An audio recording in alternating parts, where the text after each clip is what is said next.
You're watching The Breakfast Club. Morning, everybody. It's DJ Envy, Angela Yee, Charlamagne the God. We are The Breakfast Club. We got some special guests in the building. Well, I should say a special guest in the building. Yes, sir. Londell McMillan. Okay. Hey, Happy New Year. Happy New Year. Londell is the jack of all trades. He's an entertainment attorney, but he is the editor. No, you're not the editor-in-chief. You're the owner of the source. Yes. Oh, yeah. That's the difference. Yes. That means I take out the trash. That's that means right. I pay the bills. Exactly. I try to make sure I oversee editorial. Try to build out digital everything. Well, he's a friend of ours. As you can see, we are on the cover of the Source Power 30 issue. Let's give him a hand for that. Let's give him a hand for that. Listen, I don't care what nobody says. Like, if you grew up in a certain era, the Source still means something, and to be on the cover of the Source still means something It's a huge to me. deal. We appreciate it. It's not only huge for the culture, DJs and radio personalities are very, very important and have always been very, very important. And I don't think they've ever really got their fair share of looks, right? And so for us putting us on, you guys on the cover was a statement that not only are y'all just been amazing for 5 consecutive years, number one, 4 million listeners each and every day, over 80 markets and 150 countries. It's not only really a credit to you all. It's not about friendship. It's about you guys just having amazing success, and we congratulate you. We So appreciate salute. that. Thank Yeah, you we're so very much, Londell. grateful That means a and lot thankful. to all of us because I would have never imagined, like I said on Twitter, that I'd ever be on the cover of the Source. Yes. So it's not something I ever envisioned in my life. Well, But I do have to ask a question. Yes. This quality is not the usual Source quality on the cover of this one right here. Who said that, though? Where you get that? The logo is the same logo we That is the always same. have on the logo. The picture is not the same. Look at this quality picture and look at this quality picture. Let's look at the quality. difference. You can see the difference. We tried to put a filter. We tried to put like a cool filter on it, Right. and it kind of just brought you a little into the orange land. Gotcha. So we wanted to do something cool, but we also wanted to make it look like 1997. That's what I was going to ask. Right? So in Because it's a remake. 1997, Yes. Right. we made it closer to what it looks like in 97. So I saw little comments out there about, wow, this looks like yesterday.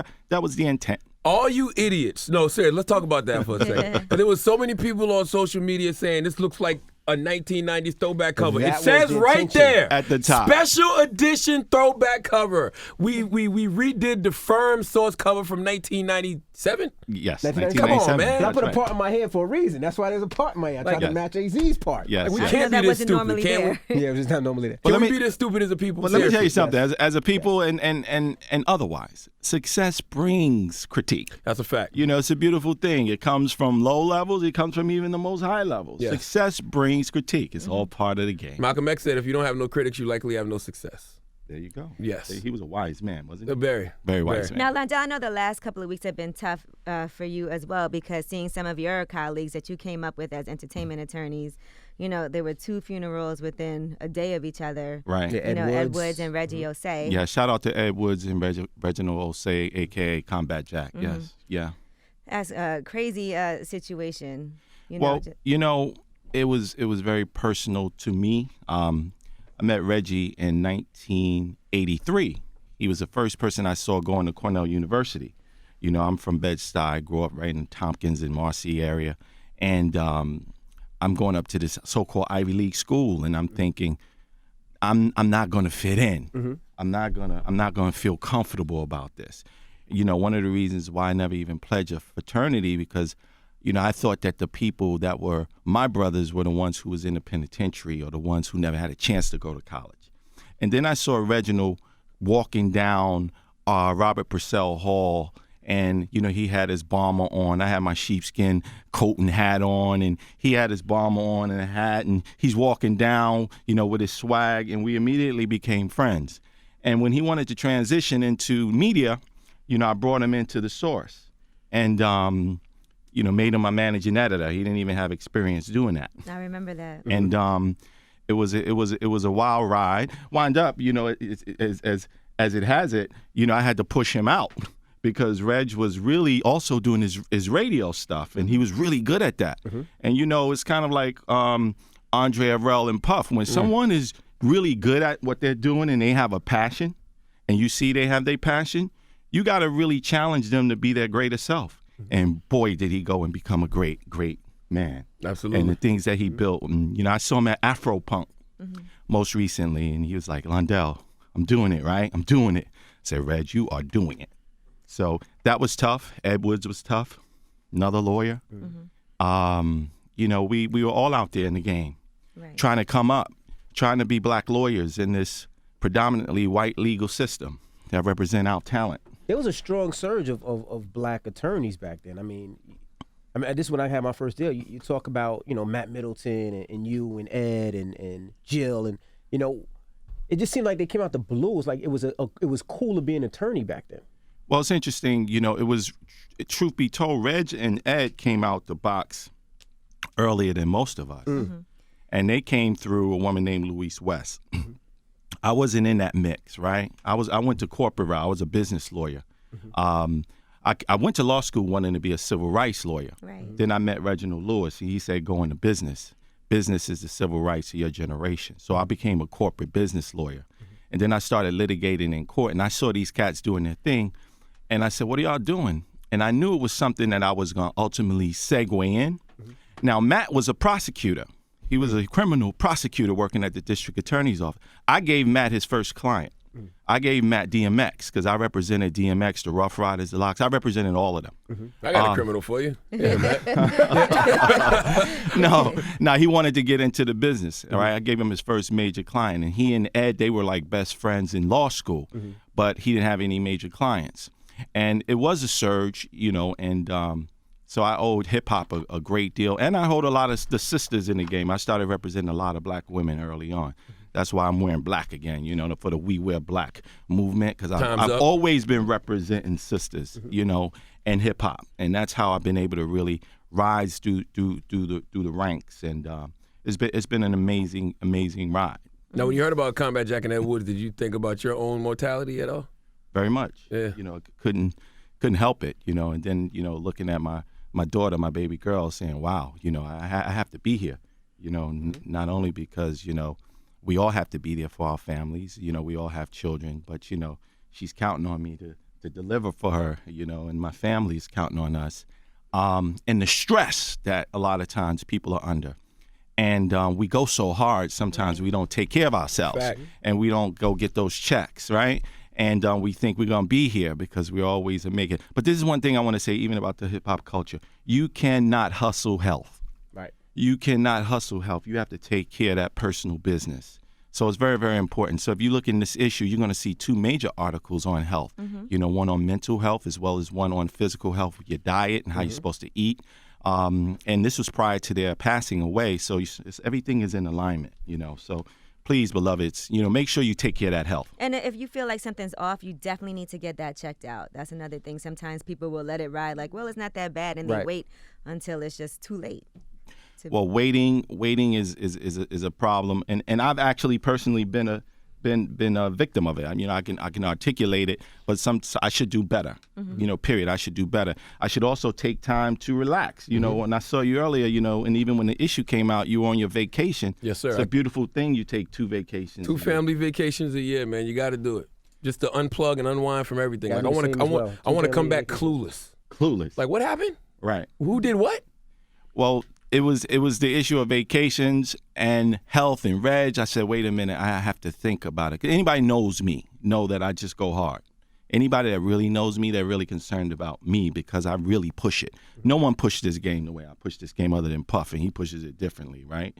I just go so hard. I just got an award from my Brooklyn Tech High School. They put me in the Hall of Fame, the Titans of Tech. And, Gail King introduced me, and she interviewed my daughter.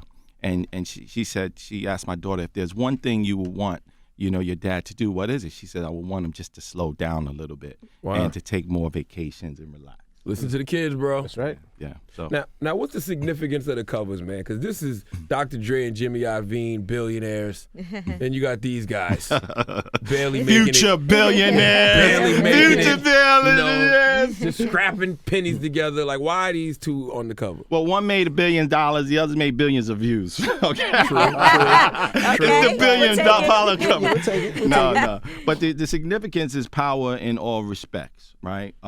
Again, starting with you guys. I mean, this is again the 5th consecutive year. I take a lot of flack for acknowledging your work, but men lie, women lie, numbers don't lie. And the influence of what you all have done is amazing. And it's not just you guys, but you guys represent the best of it as a collective team. I always come up here and talk about the importance of a team. You guys put y'all team together so that you can have group and individual success. But there are other people, whether it's Greg Street in Atlanta, Bushman in Detroit, Bebe in Dallas. All of these people work and they get up every day. You got people here in this market, obviously, who also, put in their work. But you all have represented the best of it. And I wanted to acknowledge the radio DJs. Respect to Dre and Jimmy Iovine, what can you say? Right. What can you say about these guys? These guys have done it and reinvented themselves in multiple ways. And the defiant ones. The defiant ones became the giant ones. And interestingly enough, Jimmy Iovine announced that, he didn't announce it yet, but they did announce in Billboard that he's going to be stepping down from Apple. Yes. Later on this year. Now, what the hell does that mean? They said because his shares are fully vested, so he can finally cash out, basically? Well, yeah, basically, when you do a major acquisition such as the one that Apple made of Beats, typically you add in a clause in a covenant for the key executives to remain a part of the company for a period of time so they can continue the success of the company. If you buy a major company and you cut off the executive team, you lose a lot of institutional business knowledge, right? And so there are agreements that they had to have in place to allow them to stay. But Jimmy kind of alludes to what his future may be and what inspires him, as well as Dre. And I think it's a very powerful conversation between he and I in terms of what power is. My first question was, what is power to you? He says, well, I think it's not about power. It's more about just being great. And if you're great, you have power, no matter where you work, what you do. If you go into a situation with someone with more power, but you're great at what you do, then you have to be respected. They're going to respect you because if they don't, someone else will. So just be great at what you do. And for our community, and I think for hip-hop, the importance of power is important because we do a lot of creative things. We have a lot of fun, but we don't pursue power as the mission that we should. And, this is the 30th anniversary of The Source this year. I think it's time to set the reset button and kind of rethink how we use this culture for power, for our communities, for our families, for the art, and for everything about it. And that's something that I've always been kind of the counterpoint to a lot of my colleagues. That's why I'm not like in the inner circle with some socially, even though we do great business. Because I don't play the games where we give away our power. I don't like to do the shucking and jiving and the game playing all the time. And I think it's a time for us to really use this power, use this culture, create international partnerships, national partnerships, and use our culture wisely so that we can build our communities. Right. Now what did Hov mean on 444 when he said Londell McMillan must be colorblind? You have to ask Hov about what he meant.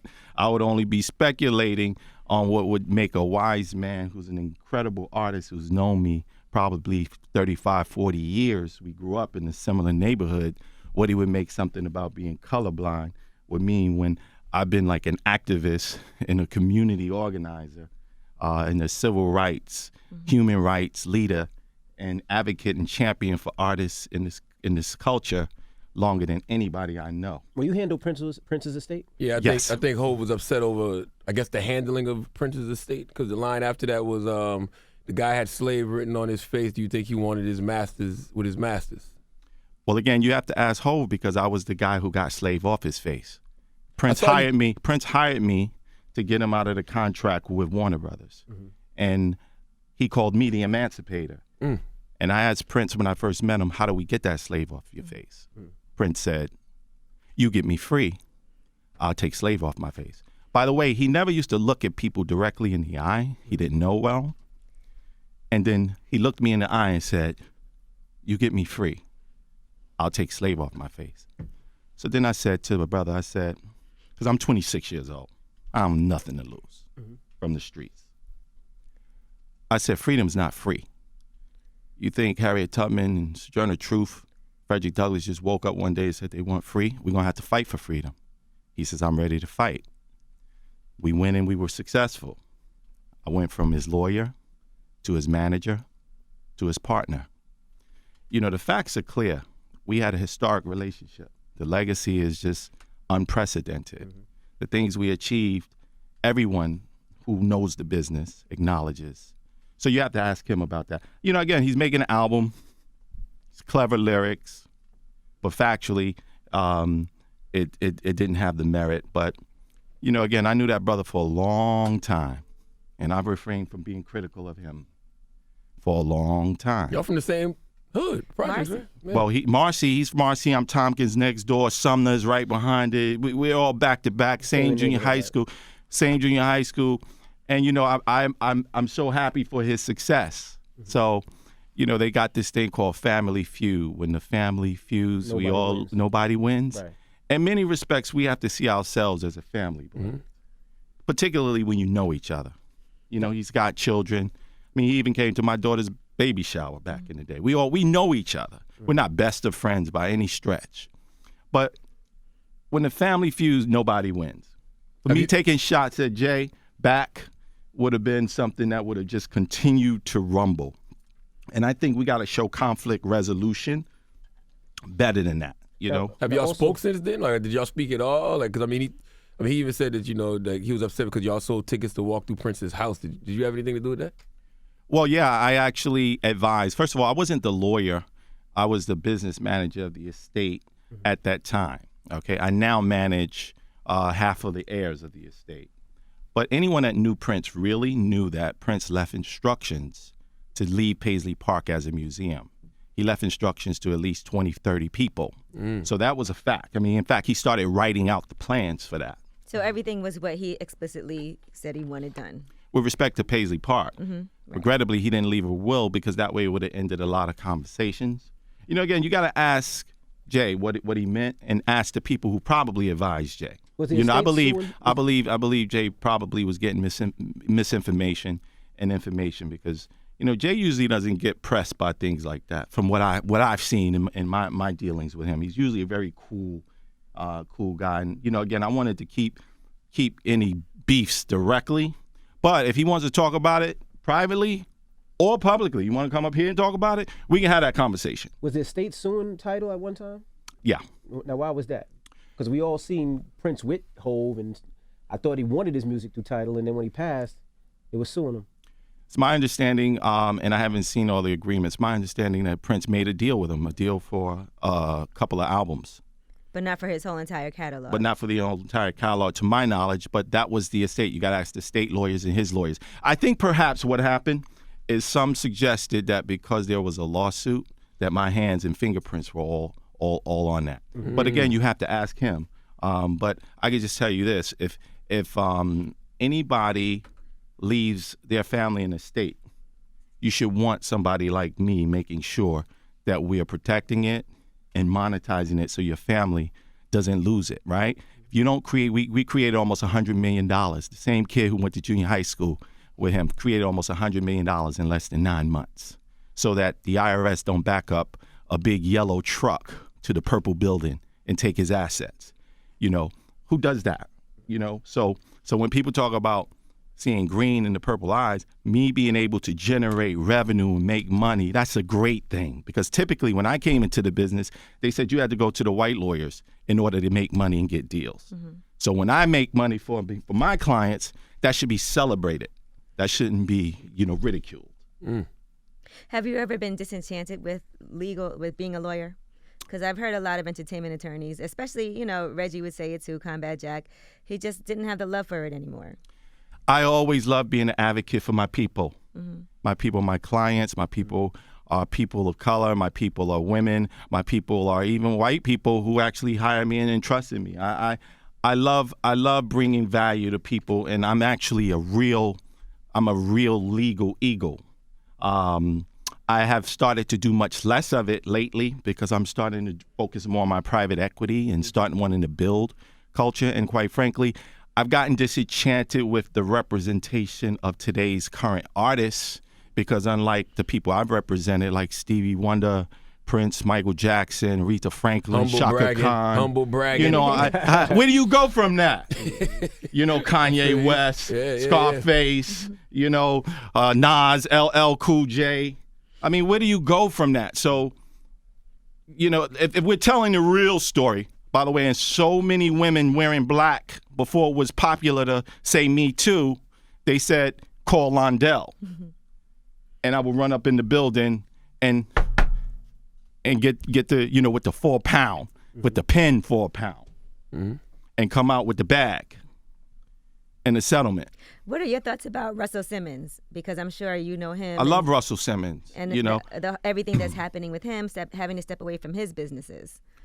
Well, I think that when things come up from many, many years ago, I think that, you know, you've got to look at, first of all, what happened, and people have to take responsibility. So for him stepping down and taking responsibility, I think it was the right thing for him to do. It's interesting that, you know, one of the people who claimed that he did something wrong was a client and a very close friend of mine as well. But at the same time, people make mistakes. They have to learn from it. The time is up for those mistakes, and people have to be responsible. I think Russell may be one of many, many people in power. And that goes back to the Power 30 issue. We got a big story on that, on what's the reasonable standard, legal standard, and just social standard on how you deal with each other. It's a big story in that, a big, big story.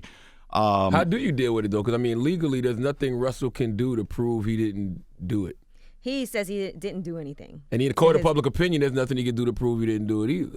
Well, the way lawsuits work is that the plaintiff has to bring the first set of complaints. Right. They have to start, and then you have to rebut that with an answer. So depending on what these people may bring will determine how he responds. But I'm not in his case, and I'm not a sexual harassment lawyer. But I think that these things are going to work themselves out, and I think that this is a very powerful and important cultural moment. I'm very glad that it's here. You know, I have a daughter, and even if I didn't, right is right, and, you know, putting anybody in a situation where they feel trapped and beat down is inappropriate, and I think that this is a amazing time. But I do want to say that there were so many others that actually abused the power, and we need to. Did you see what Oprah said last night? Let's give a shout out to. Let's give a hand to Oprah. Oprah last night, what she did was amazing, and I just think not only is she right, but I think what the sisters did with the Women's March right after Trump was elected, you know, and we give a shout out to Tamika Mallory, Linda Sarsour, Carmen Perez, Janae Ingram, and all of the women who put in that work. It's just the right time to say enough is enough, and it's been time for enough is enough. Do you think Oprah should run for president 2020? I absolutely do. I hope she should run, but she's probably more powerful behind the scenes. I agree. So I think it would be amazing for the same reason it was amazing for Barack to run, to kind of just break down the images, the psychological images of power. But you have people more qualified, like a Kamala Harris. Like, I don't want to see any more celebrity in chiefs. I love Oprah, but that doesn't mean she'd make a great president. But why does someone who actually been a career politician more qualified? Because I feel like the only reason we want Oprah to actually run is because the bar is low because of Donald Trump. Like, we weren't having these talks when the bar was high. No, I think what Trump did, if you can give Trump any credit, what he did do was break this notion you have to only be a career politician to serve the people. And I think, you know, I don't care if you come out of prison, you should be able to run for president. This is America. You know, if you never ran for a political office, you should be able to run for America. That's what America is. That's what this democracy is.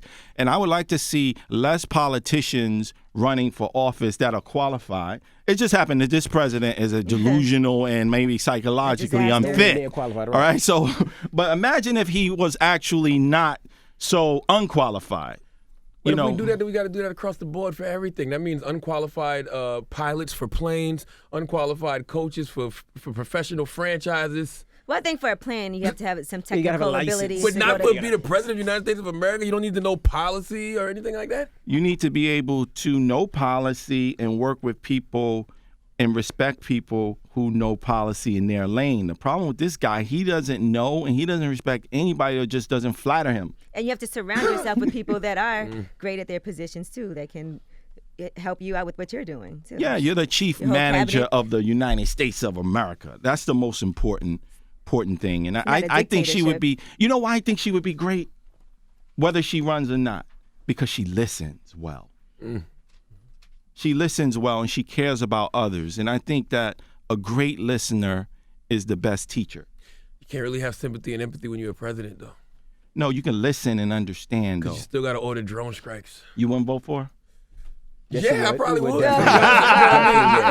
I mean, I think she should do it. I don't know. Like, just because you could win it doesn't mean that you would actually do a good job at it. I just think it would soil her too much. I think it's kind of beneath her, to be honest with you. I think that may be true. I think she probably has more influence and power behind the scenes. I just think she's amazing. Again, you're talking about power. Power is just not position power. Power is the power of your humanity and what you do. It's not just what you talk about, but it's how you live your life. You know, and that's why I say to a lot of the hip hop artists, we have to hit the reset button. Now, I love the culture, I love the people, but we can't just talk about it and spit about it and then spit in the face of our communities and do nothing. I agree. Be absent. Don't have no real input. And then when your children come along, then all of a sudden you want to be engaged in the community. Like, we need to be engaged all the time. And so I celebrate everyone who is engaged. Now, Londell, I've been hearing some rumblings about a Source documentary, a Source movie. Yeah. Is that really happening? Well, we're working on it. For the past 3-4 years, a couple of people wanted to actually get into doing that, but I think the chapters are not completed yet. So you involve everyone that's been like an editor-in-chief? How does that? Absolutely. So this year is the 30th anniversary of The Source, and we intend to involve all of the former editors to be guest editors of each issue and then engage them for the documentary and bring back the family. I mean, truth be told, long before all of the magazines, even 10 years before XXL, you know, you had these guys, you know, Dave Maves and Jonathan Schechter and these guys came up with something that was very important at that time. And, you know, so I salute them for their efforts. And all of the people who came along, you know, they need to be kind of brought back into the culture and new people need to be brought in. There are people who put in a tremendous amount of work over the years. And if it wasn't for The Source, we wouldn't know hip-hop media the way we know it right now. I'm not even sure this show would be here the way we know it right now. You know, there's a lot of people who are eating right now, and then sometimes they want to poo-poo on The Source. It's like almost being disrespectful to your mother, your father. That's real. You know what I'm saying? And sometimes we do that. You grow up, I'm better than you, Dad. I'm better than you, Mom. Mom, you don't know what's going on. I mean, that's natural. But respect what came before you. Respect what came before, particularly since we still here. Right. You know, at the same time, not only we still here, we got real numbers out here. All right, technology is driving a lot. You know, the consolidation of corporate America acquiring these big industries. How many independent Black-owned media companies can you count? The Source is that. How many can you count? And we're still competitive in the game. So I say to them, God bless you. You can keep on throwing stones, but for the ones who can keep on sharing love, thank you. And that's exactly why I'm getting this framed. Because The Source still means something to me, goddammit. All right? Can you put yourself in the Power 30 issue ever? You know, it's interesting. I chose never to put myself in the Power 30, but when I was a lawyer coming up, before I owned the Power 30, I used to be in there regularly. You know, I used to be in there. They acknowledged me before I had any affiliation with the Power 30. I was in the Power 30 several times as a lawyer, right? But I never chose to put myself in there because, you know, I think you know about the history of people who used to own and co-own a magazine that put themselves in the magazine. So, all right, I get it. I got you. You know, so I'm not going to make those mistakes. But you're not going to give yourself 5 mics? No, none of that. I'm not going to be in the magazine. If anything, I'll just write the editor's note and edit it. But the other thing about the cover with Jimmy and Dre, you know, you had some beef before with the former owners, you know, with Eminem, Dre, and Jimmy and those guys. They thought this would never happen. Yeah, they thought this would never happen again. So I'm inching my way towards, you know, repairing some of those relationships, powerful relationships, which are important. And the brand is still, I think, the most important brand in hip-hop media, period, particularly owned for us, by us, and with us. And so I think that that's important. And with power, we have to encourage young people to read and young people to think about business.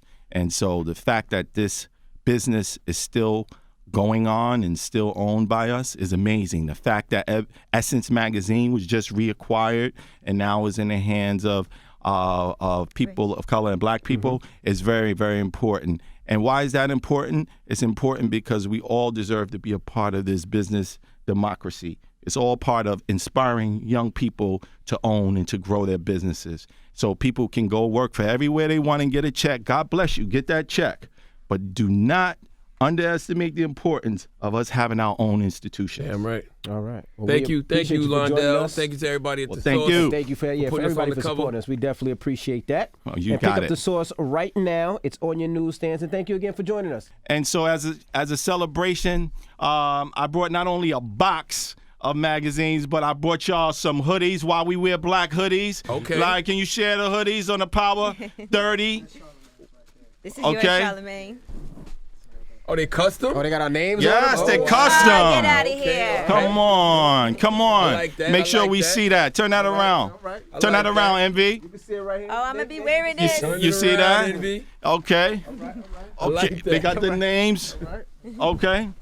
Also, let's there's pop more? some. We got some bottles for more? y'all. All Yeah, right. we got some bottles for y'all. Okay. You know what I mean? I like We your got some style, bottles. Londell. I Oh, like it's a your good kind. style. And by the way, Magnolia, get out of here. we got some Magnolia cake. Okay. This is a celebration. All right. It definitely is. I like I your can't style. promote it like Puff, but this is a celebration. Celebration. Okay? Pop open one of them bottles then. Congrats to Source Power 30, #1 Breakfast Club. Thank you. Come on, There you have it, Londell McMillan, the Source. It's the Breakfast Club. Good morning.